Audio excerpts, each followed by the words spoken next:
Nós vamos seguir de onde nós paramos acerca da explanação em Atos. Nós tivemos aí 5 domingos de aniversário da igreja, onde nós celebramos, tivemos aqui alguns pregadores, pela graça de Deus, ministraram também ao nosso coração a palavra de Deus. E agora nós temos a continuidade. E Deus é maravilhoso, né? Porque a gente não planeja algumas coisas, mas Ele faz dar certo. A gente senta, vai planejando, eu, pastor Marcelo, equipe pastoral, a gente senta ali junto e vai falando, não, vamos pregar esse texto, não, divide aqui, vamos fazendo as divisões, tá, vai até o aniversário da igreja aqui, tá bom. Aí quando a gente retoma da dobradiça do livro de Atos. Aqui é quando desdobra tudo.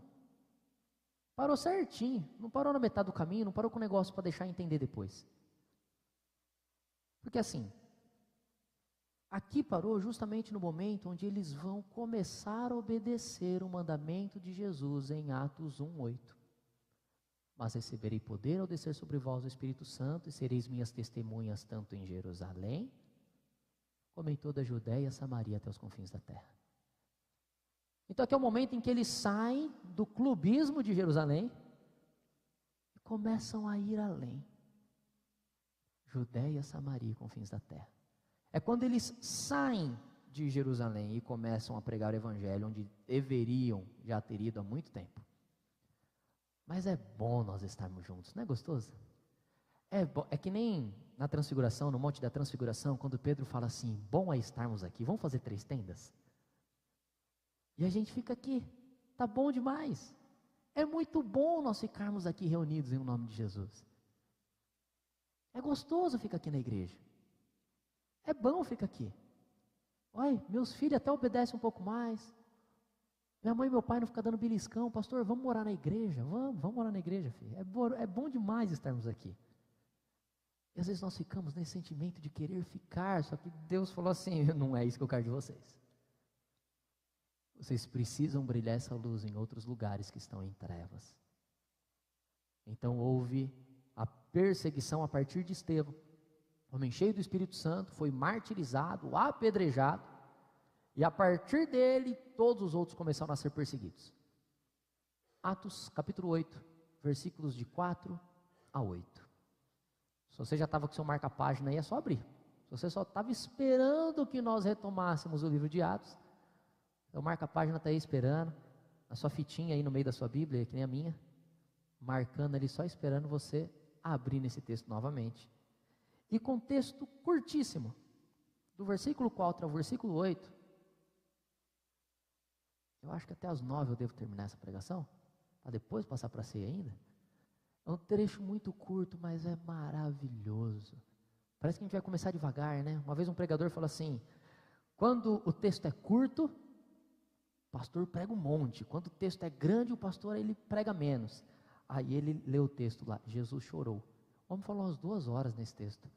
Falei, rapaz, é verdade mesmo isso. Mas aqui não, aqui tem 5 versículos, é um pouquinho mais. Então, não vou falar tanto quanto Jesus chorou. Atos 8, do 4 ao 8, nos diz assim. Entre mentes, os que foram dispersos iam por toda parte pregando a palavra. Filipe, descendo à cidade de Samaria, anunciava-lhes a Cristo. As multidões atendiam unânimes às coisas que Filipe dizia, ouvindo-as e vendo os sinais que ele operava. Pois os espíritos imundos de muitos possessos saíam gritando em alta voz, e muitos paralíticos e coxos foram curados. E houve grande alegria naquela cidade. Vamos orar?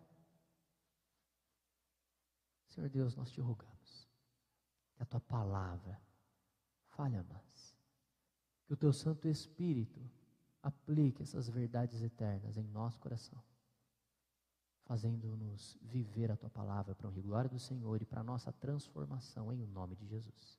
Amém. Eu comecei falando um pouco de alegria, lendo a carta de Paulo aos Filipenses, principalmente o trecho que fala da alegria, e uma pergunta é, o que nos deixa de fato alegres? Nós ficamos alegres por coisas poucas e maravilhosas. Aquela encomenda que você fica olhando o tempo todo, está chegando, chega hoje à tarde, finalmente. Aí chega, você desfruta 5 minutos e já perdeu a graça. Ou sei lá, finalmente o semestre acabando. Minhas notas estão boas, estou feliz. Os adolescentes saltitantes.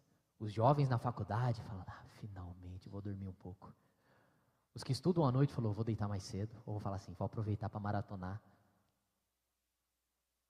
Muitos são motivos de nossa alegria. Por conta do feriado, alguns ficaram muito felizes. Os maridos tiveram que fazer um servicinho na casa, as mulheres ficaram felizíssimas demais. Finalmente pregou aquele quadro na parede. Finalmente ele colocou aquela porta no lugar. Ou não, né? O homem conseguiu fugir de novo desse serviço em casa. Ele não teve tanta alegria assim. Mas coisas pequenas nos trazem uma alegria maravilhosa.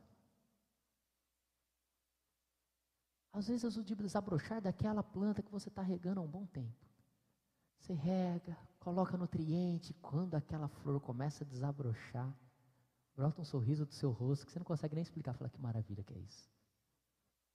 Ou quando você está em casa orando com seu filho, e ele solta ali uma verdade bíblica profunda que você fala, não foi carne nem sangue que te revelou, foi o Espírito Santo. Isso é maravilhoso. Seus filhos te chamarem para orar. Isso dá uma alegria maravilhosa. A vinda de alguém querido em casa. Ou simplesmente conseguir responder aquelas 1000 mensagens atrasadas e não ter mais aquela sensação de estou devendo alguma coisa, estou devendo resposta para ninguém. Aquela coisa que alivia, porque às vezes nós nos sentimos pressionados demais e quando nós conseguimos nos aliviar, vem aquela alegria. Só que é passageira, porque a semana está aí, vai começar de novo e vai ser duro. Às vezes nesse final de semana você trabalhou demais, às vezes você descansou demais. Não sei qual foi a sua realidade, talvez você teve muita alegria ou pouca alegria. Mas a nossa dificuldade está em constantemente buscar alegria em aquilo que é passageiro. É buscar em compras, é buscar em atividades, é buscar em inúmeras coisas passageiras, aquela alegria que só será passageira. A gente sabe disso. A gente é crente, pastor, sei de cor, o Sermão do Monte, Mateus capítulo 5, começando no versículo 3, está lá, bem-aventurados. Sim, a gente sabe. Só que entre saber e viver isso é um abismo. Viver a alegria plena no Espírito Santo todos os nossos dias não é tão fácil. Não é tão fácil. Mas até mesmo lá em Mateus capítulo 5, o que traz a verdadeira alegria para alguém que é pobre de espírito? O que traz a verdadeira alegria para aquele que chora? O que traz verdadeira alegria para o manso? Porque tem fome e sede de justiça, para o pacificador, porque é perseguido por causa da justiça. O que traz verdadeira alegria para mim e para a sua vida? O que verdadeiramente pode me fazer alegre e feliz? O texto deixa claro. O versículo 8 encerra falando que houve grande alegria naquela cidade. Por quê? Porque Filipe chegou lá? Não, porque o Evangelho chegou em Samaria. E a grande alegria onde o Evangelho chega. É sobre isso que o texto está falando. O texto não está falando de Filipe. O texto não está falando de Samaria. O texto não está falando de samaritanos finalmente agora serem parte do povo de Deus. Não, claro, essas coisas estão envolvidas, mas o ponto principal é: só há alegria verdadeira quando o Evangelho chega. Se o Evangelho não chega e não transforma, não tem verdadeira alegria. Quanto profundamente eu não entendo as verdades da graça, eu não me sinto contente. Eu vou sempre continuar procurando nas coisas um motivo para ser feliz. E aqui vai a resposta: você não vai achar. Porque só na cruz de Cristo a verdadeira alegria. E nós veremos que a palavra ela foi pregada, a palavra ela foi testemunhada, o povo creu e por isso teve a alegria. A alegria é consequência do Evangelho. E é uma alegria que não vai passar. É a verdadeira e plena alegria que há na pessoa do nosso Senhor e Salvador Jesus Cristo, porque Ele é o Evangelho. Então vamos falar um pouquinho sobre esse trecho. O texto começa falando: entre mentes os que foram dispersos iam por toda a parte pregando a palavra. O povo foi disperso. Pedro escreve a esse povo. Quando você lê a carta de Pedro, a primeira Pedro, ele fala: aos da diáspora, aqueles que foram dispersos. Os da diáspora, é a mesma palavra. Esses que foram dispersos eu escrevo, fiquem firmes, porque eles estavam sendo perseguidos. Não só Saulo, mas outros judeus zelosos, outros fariseus zelosíssimos pela lei estavam perseguindo. É só você olhar um pouquinho do histórico de Paulo. Quando ele pregava na sinagoga e depois o pessoal começava a persegui-lo, ele ia para outra cidade, o pessoal continuava perseguindo, ele ia para outra cidade, o pessoal continuava perseguindo, a gente vai chegar lá e vai ver essas coisas. E entenda que não foi só Paulo que foi perseguido dessa forma, foram todos os outros cristãos. Então Pedro escreve para eles falando assim, fiquem firmes, continuem fiéis, porque o nosso adversário, o diabo, é como um leão que ruge ao nosso derredor, procurando-nos para devorar. Mas estejam vocês sempre prontos para dar razão da esperança que há em vós. Estejam prontos para testemunhar do Evangelho e da graça de Cristo Jesus. Então esses que foram dispersos, eles pregavam a palavra. E aqui Lucas, o autor de Atos, ele vai focar no ministério de Filipe. E o versículo 5 diz: Filipe, descendo a cidade de Samaria, anunciava-lhes a Cristo. Há um ponto importante aqui já nessa cidade. Porque essa cidade de Samaria, nós sabemos um pouco do histórico, samaritanos e judeus não se davam bem, por todo o histórico.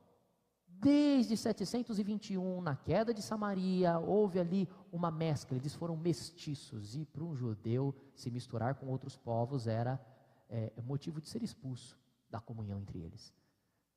Então, além deles começarem a se misturar com outros povos, ele também começou a ser o centro da idolatria no território de Israel. Trouxeram outros deuses e começaram a idolatrar no território de Israel, e Samaria era a capital da idolatria em território israelita. Então isso era odioso aos olhos dos judeus e eles não os queriam bem. E no ministério de Jesus, Jesus falou para os seus discípulos não irem até Samaria.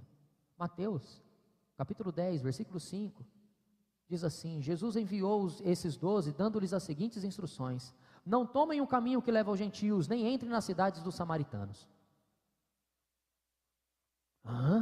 Sim, não vão para Samaria. Não vão em Decápolis, não vão nem para gentios, nem para samaritanos. Mas busquem primeiro as ovelhas perdidas de Israel. Essa era a ordem de Jesus, quando ele mandou eles de 2 em 2 para irem pregando, curando, operando sinais e maravilhas, anunciando acerca do evangelho, do reino de Deus que era próximo. Não vão para os samaritanos. Mas Filipe foi, ele está quebrando uma ordem? Filipe foi, ele está sendo desobediente ao nosso próprio Senhor e Salvador Jesus? Não, porque o próprio Jesus revoga essa ordem. Sim, a princípio era para buscar as ovelhas perdidas de Israel. Já pregou as ovelhas perdidas de Israel? Agora está na hora de ir além. É o que ele fala para a mulher cirofenícia, que estava ali pegando, conversando, pedindo, implorando para que Jesus curasse a sua filha, e Jesus vira para ela e fala assim: não é lícito dar aos cachorros enquanto os filhos estão comendo. Ou seja, deixa eu primeiro terminar a minha missão aqui com os judeus. Depois sim será espalhada. Ela fala: mas os cachorrinhos comem das migalhas que caem na mesa. Jesus fica maravilhado com aquela fé. É claro, ele que deu a ela. E a menina dela foi curada. Mas a princípio era só para a ovelha perdida da casa de Israel. Só que o próprio Jesus revoga isso. Onde? Lá em Atos 1:8, mais uma vez. E eu vou repetir Atos 1:8, nossa exposição inteira até o fim, tá? Por quê? Porque é o tema de todo Atos. A história de Atos vai ser Jerusalém, Judéia, Samaria e confins da terra. Já foi a questão de Jerusalém até o início do capítulo 8. Aqui já começa a pegar aqui, todos que foram dispersos, vai falar um pouquinho de Samaria. E daqui a pouco com as viagens missionárias de Paulo até os confins da terra. E literalmente o que eles entendiam como confins da terra. Paulo levou a sério isso, tanto que ele quis ir até a Espanha. Porque para ele era o fim do mundo. E de fato, se você olhar o mapa ali, é o fim do mundo a Espanha. A América não existia na cabeça deles ainda. Então o fim do mundo, até os confins da terra. Qual que é o canto mais distante que há no mundo? É a Espanha, é lá que eu vou. Península Ibérica, é até ali que ele queria ir, chegar até lá. Levar a sério isso. Então aqui, eles chegam então à cidade de Samaria. Por quê? Porque o Evangelho é uma mensagem universal. de Deus para todos os povos, sem distinção alguma. Não há mais restrição religiosa, não há mais exclusividade judaica, não há preconceitos religiosos, preconceitos raciais. A mensagem do Evangelho é para todos os povos, sem distinção. E é interessante porque muitos historiadores, teólogos, vão afirmar que onde Filipe chegou, provavelmente eram os pés do Monte Gerizim. Os pés do Monte Gerizim ficava aquele poço de Jacó, onde Jesus teve a conversa com a mulher samaritana em João capítulo 4. E vocês lembram que nós lemos: vede que os campos estão brancos, prontos para a colheita? João 4,35.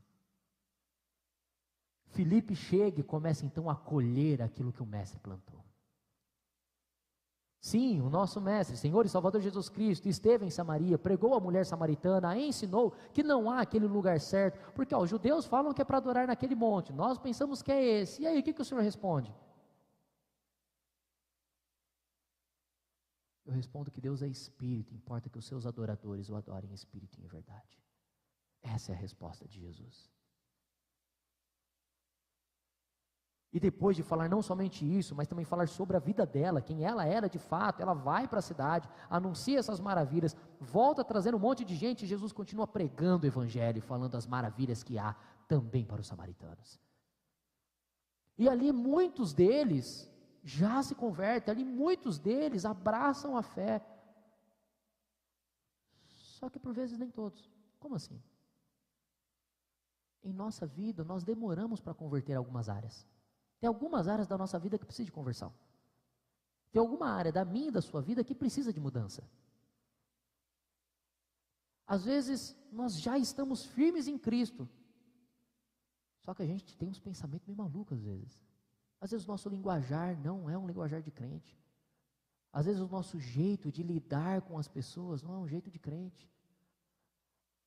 Às vezes como funcionário não estou honrando o meu patrão como crente. E às vezes como patrão eu não estou dando dignidade aos meus funcionários como crente. Então algumas áreas da vida a gente vai demorando um pouco mais. Os jovens continuam colando, mesmo na faculdade, sabendo que isso não é coisa de crente. E por muitas vezes, o nosso bolso é o último a converter. Aí que a gente começa, não só dar dízimo, mas também fazer oferta missionária e tudo mais. É o último a converter, é o bolso.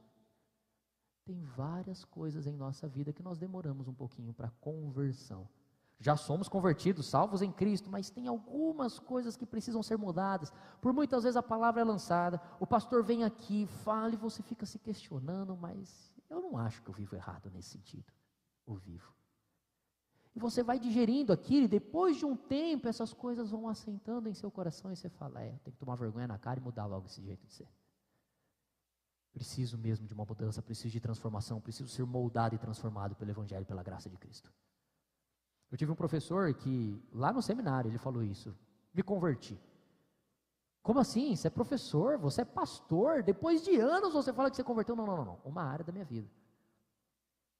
Porque toda a minha ansiedade, todas as minhas frustrações, eu saía de reunião de conselho, eu ia para um rodízio de pizza sozinho e devorava pedaços e pedaços de pizza. Eu não lançava a minha ansiedade sobre o Senhor. Nós lemos Filipenses, capítulo 4, versículos 5 e 6. Ele falou, essa parte eu converti. Eu lançava na comida todo o meu anseio, toda a minha frustração, toda a minha alegria, tudo que eu sentia de emoções, eu descarregava na comida. Me converti. Agora as minhas emoções eu volto para Deus. Eu honro, eu glorifico, eu exalto, eu choro em sua presença, eu me alegro em sua presença. As minhas emoções agora eu não descarrego, não vou descarregar ali nas pizzas. Agora eu vou descarregar no trono da graça do meu Senhor. Sim, por vezes nós usamos muitas coisas como muletas. E a gente vive inventando desculpa para continuar com elas. Dando de conversão mesmo. Provavelmente Jesus falou muitas coisas ali, muitas pessoas estavam assentando essa realidade. Agora Filipe chega e prega, anuncia-lhes a Cristo. Quando fala anuncia-lhes a Cristo, está falando do Messias, está falando do ungido, está falando do aguardado do Senhor, está falando daquele que veio para redimir e para salvar. Quando fala aqui de Cristo, Cristo não é o sobrenome de Jesus, Cristo é a característica de Jesus, é o Messias. Entendam que nessa época o povo não tinha nome e sobrenome. Na nossa cabeça é isso, né? Não é nome e sobrenome, o nome dele é Jesus, filho de José. Quando chama ele de Cristo, é a característica dele. É quem ele é o Messias, ele é o prometido, ele é o aguardado, ele é o santo. Então quando fala de o Cristo, Jesus, o Cristo é Jesus o Messias, Jesus o aguardado, é ele. Então aqui, quando Filipe começa a anunciar-lhes a Cristo, ele começa a explicar, sabe aqueles que nós esperávamos? Foi esse que passou há pouco tempo aqui com vocês. Foi esse que esteve há pouco tempo aqui pregando a vocês. Foi esse que falou àquela mulher samaritana e ela convidou vocês e vocês ouviram a pregação. Aquele que falou sobre o reino de Deus. Ele morreu, ressuscitou e está sentado à destra de Deus Pai Todo-Poderoso. Sim, é Ele. E é interessante que a pregação, ela não é só a fala. Porque a pregação do Evangelho, ela sempre vem acompanhada de algumas atitudes, de alguns selos de aprovação, e é o que nós vemos nos versículos 6 e 7.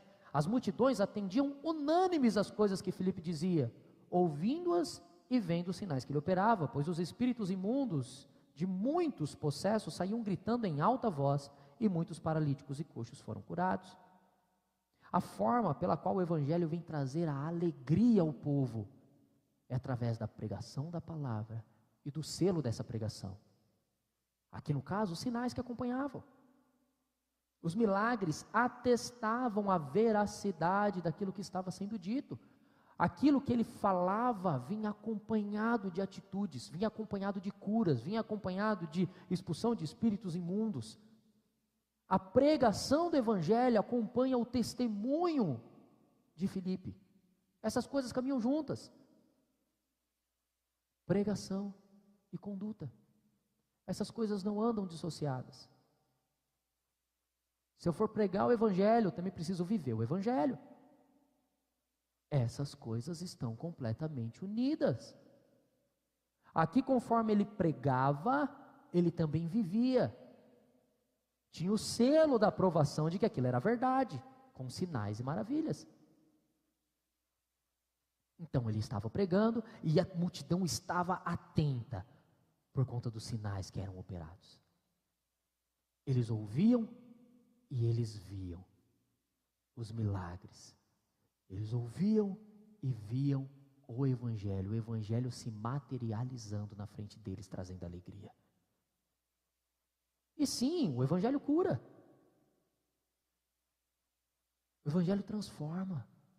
O Evangelho não só salva num futuro distante, mas desde já ele nos transforma a cada área da vida. A cada área específica da minha e da sua vida, o Evangelho muda e transforma. Tudo aquilo que eu falei, que por vezes demora em nossa vida para converter, o Evangelho transforma, porque tudo isso faz parte do fruto do Espírito. Amor, alegria, paz, longanimidade, benignidade, bondade, fidelidade, mansidão, domínio próprio, lembram? Tudo isso faz parte da obra da salvação em sua vida. Se você crê em Cristo como seu Senhor e Salvador. Se você realmente crê em Jesus Cristo como seu único e suficiente Salvador, não fique usando de desculpa, eu nasci assim, eu sou desse jeito mesmo, né, pastor? Não, porque o Espírito transforma, o Espírito cura, o Espírito te liberta desse seu pecado viciante. Sim, o Evangelho ele é transformador. Por muitas vezes, nós queremos pregar sem viver. Isso é uma contradição de termos tremenda. Não tem como eu pregar o Evangelho sem viver o Evangelho. Já disse um homem uma vez contando de alguém que estava tentando ser evangelizado ali, um homem estava tentando evangelizar alguém, e falava do Evangelho, falava da cruz, falava da salvação, falava de amor, e falava de um monte de coisa. A pessoa fala assim, cara, você fala, eu não consigo ouvir o que você está falando. Você fala, eu não consigo entender o que você está falando. Porque suas atitudes gritam. e gritam muito diferente do que você está falando. A gente fala de amor e vive odiando. A gente fala de perdão e guarda rancor. A gente fala de cura e não quer ficar doente o resto da vida. Como que nós pregamos o evangelho que é libertador e nós queremos ficar presos em vícios? Como que eu prego o evangelho da graça e eu quero viver um farisaísmo? Como que eu prego o amor de Cristo Jesus e vivo destilando ódio e veneno contra os meus irmãos? Aquilo que a igreja prega é o que a igreja vive. A igreja, ela anuncia a redenção em Cristo, então ela vive a redenção em Cristo. A igreja, ela prega o amor de Cristo, então ela vive o amor de Cristo. A igreja prega o perdão de pecados, então ela perdoa como em Cristo ela foi perdoada. A igreja, ela prega a fidelidade de Cristo até a morte. E a igreja se permanece fiel, independentemente das consequências da pregação do evangelho. Ela não se vende, porque aquilo que a igreja prega e aquilo que a igreja vive, essas coisas andam juntas. Esse é o evangelho. Só que por vezes o nosso evangelho é um pouco esquizofrênico, não faz sentido. Por muitas vezes a nossa vida não é coerente em nada. Esse é o pecado em nós. É a tristeza do pecado na minha e na sua vida, que faz com que nós de fato sejamos estranhos quanto a essa ótica do evangelho. Não faz muito sentido. Porque nós sabemos da salvação, nós nos alegramos na salvação, só que nós não vivemos com intensidade a obra da redenção em nossa vida. A gente vive com reservas. A gente fala assim: Deus, até aqui, o Senhor é o Senhor da minha vida, aqui não toca não. Deixa esse pecadinho aqui, não está fazendo mal para ninguém. Deixa esse meu vício, não está fazendo mal para ninguém. Deixa esse meu ídolo aqui no cantinho. Eu entrego todo o meu ser, mas deixa isso daqui aqui. Não mexe nisso não. Você sabe do que eu estou falando. Tem áreas em sua vida que você não quer que Deus toque. Que você não quer que Deus tire, mesmo sabendo que é pecado. Mesmo sabendo que aquilo não glorifica a Deus. Nós construímos altares em nosso coração e idolatramos. Como diria Calvino, o coração do homem é uma fábrica de ídolos. E nós idolatramos. Idolatramos dinheiro, idolatramos família, idolatramos cargo, idolatramos status, idolatramos redes sociais, idolatramos o nosso tempo, o tempo dos outros, colocamos as pessoas em pedestais onde elas não estão, nos colocamos em lugares onde nós não estamos, colocamos os nossos bens em lugares onde eles não deveriam estar e amamos essas coisas com o amor com o qual nós não deveríamos amar. Devemos amar a Deus como Deus, é amar o próximo como o próximo, não o próximo como Deus. Amar o meu filho como filho, não como Deus. Amar a minha mãe como mãe e não como uma deusa. Amar o meu trabalho como o meio pelo qual Deus decidiu me sustentar e fazer com que eu fosse sal e luz na vida do outro. E não como ídolo em minha vida. Esse é o problema. O nosso amor está descontrolado. Se nós amarmos a Deus como Deus, as outras coisas se encaixam perfeitamente. E é isso que o evangelho faz na minha e na sua vida. Ele reorganiza todas as coisas a partir da cruz. A partir da cruz o nosso coração é realinhado. A partir da cruz todas as coisas começam a ficar encaixadas. E a partir da cruz tudo começa a ser mais coerente e fazer mais sentido.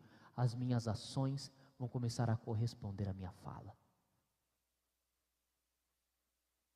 Em outras palavras, pregação e bom testemunho, boas obras.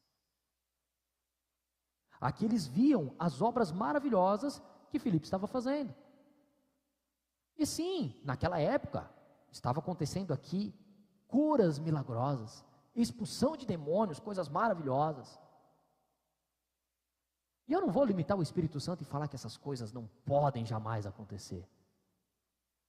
Eu sou sensacionista, mas eu não consigo cessar o Espírito. O Espírito continua fazendo o que Ele quer, quando Ele quer, como Ele quer. Ele é Deus, não eu. Não as minhas convicções teológicas. Eu preciso entender isso e aceitar isso. Mas não há só essas formas de testemunhar do Evangelho.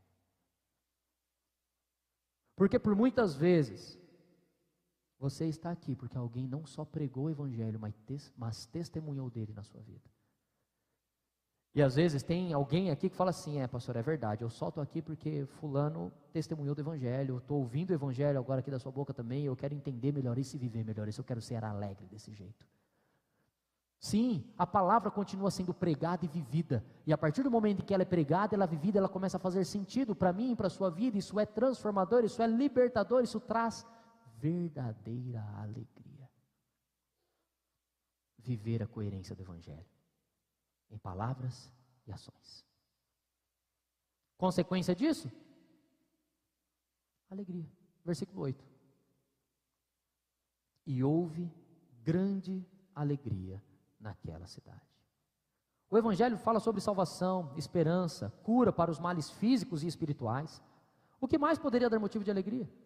O que mais poderia me fazer de fato feliz, alegre? Receber a notícia de que Jesus viveu uma vida santa, justa, piedosa, que morreu na cruz do Calvário por amor, para que eu pudesse ter plena e poderosa salvação. Isso me faz verdadeiramente alegre. É entender que ao fechar os olhos daqui, eu vou abrir os olhos para o meu Deus. Apocalipse, capítulo 21, versículo 4 diz: e Deus lhes enxugará dos olhos toda lágrima, e a morte já não existirá, já não haverá luto, nem pranto, nem dor, porque as primeiras coisas passaram. Viver um mundo sem sofrimento, viver um mundo sem tristeza, ter o próprio Deus enxugando dos meus olhos as lágrimas, ter o próprio Deus me consolando de toda dor e sofrimento que eu vivo aqui na terra. Isso é esperança para viver. Por mais que seja difícil ser perseguido como eles estavam sendo, por mais que seja duro sofrer todos os males que nós enfrentamos, eu tenho a plena convicção de que os males do presente século não podem superar a glória do mundo por vir. Essa era a convicção de Paulo, essa é a convicção do crente. O crente está convicto, sabendo que sim, ele pode sofrer aqui, mas isso nada se compara com a glória, com Deus, com o contemplar a face de Deus. Isso é maravilhoso. E o que mais? Bom, o evangelho ele cura. O evangelho cura feridas causadas, tanto por mim quanto pelos outros. Sim, ele me faz perdoar, ele me faz esquecer. Dói. Assim, quando a gente vai no médico, faz aquela raspagem, aplica ali aquele mertiolate com aquela telinha lá de raquete, que a mãe ainda soprava, que era assim, o sopro de Satanás, sabe, na ferida, para doer mesmo assim. Fala, você nunca mais faz isso de novo, com os dentes fechados, não era assim que ela falava? Você nunca mais vai fazer isso. Ai, quando soprava, meu Deus do céu, a alma saía do corpo e voltava. Ela ia dar um oi para Jesus lá em cima e voltava. Deus cuida assim da gente. Abre a ferida, limpa ela e acompanha toda a cicatrização. É gostosinho? Não, mas é necessário. É necessário ter as feridas curadas para não sair ferindo os outros. É isso que o evangelho traz, ele traz cura. Só que às vezes a gente tem medo do processo, não quer passar por isso. Deus opera a cura de uma forma maravilhosa e preciosa. Opera a cura que por vezes a gente nem viu e já curou. Como assim? Sim. Na história da vida a gente começa a observar coisas incríveis que Deus já foi fazendo, foi operando, foi curando e não consegue nem perceber o que aconteceu. Quando você foi ver, fala, nossa, já passou, já estou aqui, está tudo bem, estou tranquilo, estou consciente, sou crente, que maravilha. Irmãos,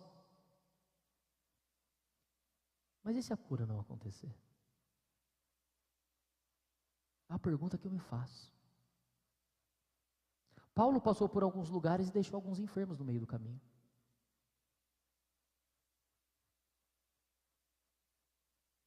Paulo orou. Deus, remove de mim esse espinho na carne. Deus deu uma resposta muito simples para ele, que tem que ser a resposta para nós também. A minha graça te basta. Se eu quero qualquer outra coisa que não seja a graça do meu Senhor e Salvador Jesus Cristo em minha vida, eu não quero o Evangelho. Eu quero um produto. Eu quero comprar um remédio para me fazer feliz. Esse não é o Evangelho. A graça tem que ser suficiente para mim e para a sua vida. Se o próprio Deus disse que a graça basta, por que eu quero mais? Esse é o motivo por nós não nos contentarmos, por nós não termos muitas vezes alegria. A falta de alegria na minha e na sua vida, não é porque falta o Evangelho, é porque falta fé mesmo, em muitos aspectos. A gente tem mais fé nas coisas e nas pessoas do que em Deus. E nós esperamos muito do outro e pouco de Deus. Se a gente esperar mais de Deus, com certeza Ele vai suprir todas as expectativas. Talvez não da forma que eu quero, mas da forma que eu preciso. Esse é o ponto. E Ele cura, Ele transforma, Ele liberta, Ele salva. O Evangelho é o poder de Deus para a salvação de todo aquele que crê. O Evangelho, ele é poderoso para salvar, e ele é poderoso para nos fazer felizes, verdadeiramente alegres nele. Se ele não quiser curar, a graça dele tem que ser suficiente. É ruim falar isso, né? A gente não quer consolar os outros desse jeito. Mas essa é a palavra de Deus. A minha graça te basta. Se a graça não for suficiente, eu não quero Deus, eu quero outra coisa. Eu tenho que tomar cuidado com esse outro ídolo que pode surgir em meu coração. E é interessante que por vezes é tão forte isso para nós, que às vezes eu falo, e aí meu irmão, tudo bem? Ah, pastor, com saúde está tudo certo. Pergunta o que eu faço aí se eu não tiver saúde. Não vai estar bem? Tem que ter saúde para ser feliz? Todas as pessoas doentes são infelizes, então? Não. Não necessariamente. Conhecemos pessoas que durante grande parte da vida, sofrendo doenças terríveis, em fase terminal, continuava sorrindo e consolando os outros.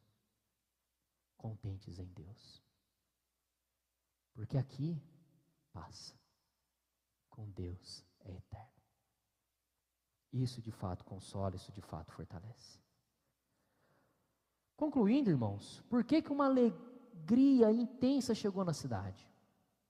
Por que uma cidade recebe o Evangelho ali então e fica alegre? Porque os crentes saíram do bairrismo. Eles foram obrigados a sair de onde eles estavam. Eu quero encerrar como começa o texto, versículo 4. Entre mentes, os que foram dispersos iam por toda parte pregando a palavra. Eu sei que é bom estarmos aqui. É gostoso estar aqui cantando a Deus, louvando, orando, tomando da ceia do Senhor, ouvindo o pastor falando com essa voz mansa, daquele soninho gostoso. Nem precisa da medicação para dormir, pastor, com a sua voz assim falando. Equalização boa desse jeito, ó que suave. Rapaz, você dá uma aconchegadinha no canto, na poltrona aqui, eu durmo fácil, pastor. Outros não precisam nem de muito isso, já estão dormindo. E assim, é bom estarmos aqui, não precisa nem do remédio, é bom demais estar aqui. Vamos fazer 3 tendas? Vamos fazer as tendas aqui, para o pastor, para a equipe de louvor, para o povão, a gente fica aqui, pastor, porque ao sair daquelas portas, acabou meu feriado. Meu filho esqueceu de fazer lição de casa, vou ter que ajudar ele até meia-noite. Vocês não verificaram se eles tinham lição de casa, né? Espere e verá. Vai ver se eles não têm um monte, uma pilha de lição. Vocês vão ficar até meia-noite fazendo mesmo. Antes de eu vir para o culto das 6, o Fernandinho ficou fazendo a lição dele lá. Espero que tenha terminado. Mas a gente não quer sair daqui, porque os problemas do trabalho nos aguardam. A gente não quer nem abrir a notificação do celular, porque a gente sabe que tem muito BO esperando a gente aqui. É bom estarmos aqui. É gostoso demais estar aqui, os problemas parecem que não alcançam. Está bom demais aqui, pastor, vamos sair daqui? Não, está gostoso, está prazeroso. traz um lanche para nós, a gente fica aqui tranquilo, passa o resto da semana todinha numa boa. Vamos fazer que nem nas festas de Israel, passar a semana inteira em Jerusalém, e celebrando, e festejando, vamos matar cordeiro, churrascada para todo mundo. Era isso que os discípulos estavam fazendo em Jerusalém. É bom estarmos aqui, é bom estarmos aqui, é bom estarmos aqui. Pedrada em Estevão, corre todo mundo, sai daqui, sai daqui, sai daqui. Eles não fugiram por medo. Eles fugiram porque eles tinham um propósito. Então, ao sair daqui, a gente não sai daqui, não quero, se arrastando que nem adolescente, sabe? Não quer ir para a escola. Estou doente, eu acho que estou com febre, mas não dá para ir não. Não, nós sobrevivemos por conta de um propósito: anunciar as virtudes daquele que nos chamou das trevas para a sua maravilhosa luz. Porque sim, o Evangelho nos alcançou, sim, o Evangelho nos faz felizes, sim, o Evangelho nos faz ser pertencentes do corpo de Cristo, porque nós somos sacerdócio real, nação santa, povo de propriedade exclusiva de Deus, a fim de proclamar as virtudes daquele que vos chamou das trevas para a sua maravilhosa luz. Nós fomos feitos um corpo de Cristo com o propósito de falar de Cristo. Então não adianta ficar enclausurado, nós precisamos sair para falar do Evangelho, da graça de Jesus Cristo, nosso Senhor e Salvador. Precisamos proclamar as virtudes de Cristo. Talvez seja até a primeira vez que você esteja aqui ouvindo isso, pastor, mas a primeira vez que eu venho, já estou sendo mandado ir já. Se você tem a Cristo como seu único e suficiente Salvador, essa é a sua função. Pastor, mas eu não sou dessa igreja, não importa. Se você é salvo em Cristo, essa é a sua função. Você sobrevive com este propósito: pregar a Cristo. Então eles não fugiam e se escondiam, eles não estavam atemorizados, eles não estavam escondidos em frestas, não, eles saíam e pregavam, assumindo as consequências dos seus atos. Filipe vai pregar aqui, vai pregar para o eunuco, vai ser trasladado para outro lugar e vai continuar pregando. Capítulo 9 é a conversão de Saulo. Então ele começa a pregar, ele tem que ser descido por um cesto, porque ele estava sendo perseguido, depois ele é dado como morto depois de apedrejamento, e assim o homem continua sobrevivendo com o propósito de pregar a cruz de Cristo. Ele até fala: para mim o morrer é incomparavelmente melhor, mas enquanto eu estou aqui eu tenho uma função: pregar a alegria que há no Evangelho. Não vai ter ninguém triste do meu lado, porque eu vou falar da cruz. O Evangelho salva, o Evangelho liberta, o Evangelho cura, o Evangelho traz alegria. Você não está alegre? Você não está satisfeito e contente com a cruz de Cristo Jesus?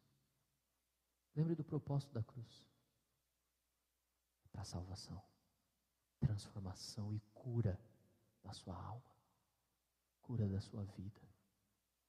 Já, agora, Cristo transforma, Cristo liberta, Cristo traz verdadeira alegria. Se alegre. Se alegre em Deus, ou desfrute desse Evangelho. Creia em Cristo como seu único e suficiente Salvador, e seja verdadeiramente feliz, como essa cidade foi feliz. Que Cristo possa alegrar sua vida, para a honra e glória dele, para testemunhar, para que as suas palavras sejam coerentes com as suas atitudes. Vamos orar.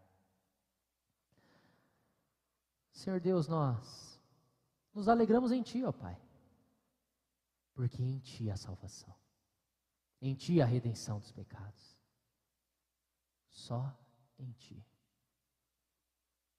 há esperança, há consolo, há conforto, há cura. Só na obra do meu Senhor e Salvador Jesus Cristo descanso. E nós, ó bom Pai, descansamos em seu poder e em sua graça. Nós nos alegramos em Tua presença, ó bom Deus, porque na Tua presença há delícias para todo sempre. Deus Santo, ajuda-nos, ó Pai. Restaura a alegria do nosso coração, ó bom Deus. Restaura a alegria da salvação em Ti, ó Pai. Faz-nos viver para a honra e glória do Senhor. Tem misericórdia de nós, ó Pai. Precisamos da tua presença constante em nós. Precisamos do operar do seu Santo Espírito em nosso coração e em nossa vida. Ajuda-nos, ó Deus, e faça com que essa tua igreja demonstre a alegria que há nela, não pelo que ela faz, mas pelo que Cristo fez. E que nós, corpo glorioso de Cristo Jesus, possamos testemunhar do seu amor e da sua graça, na mesma medida em que nós vivemos a tua graça. Ajuda-nos, ó bom Deus, a ser coerente em palavras e ações, e que o Senhor em tudo seja glorificado. Que essas nossas boas obras, ó Pai, não façam com que olhem para nós, mas que façam com que olhem para o Senhor, porque nós não temos o que ofertar, ó bom Deus, mas o Senhor já ofertou o seu Filho na cruz do Calvário, para a nossa salvação e redenção, para o nosso pertencimento em Ti, para que fôssemos corpo do nosso Senhor e Salvador Jesus Cristo. Renova a alegria em nosso coração, ó bom Deus, e faz-nos desfrutar dessas delícias em Tua presença para todo sempre. Em nome do nosso Senhor e Salvador Jesus Cristo. Amém.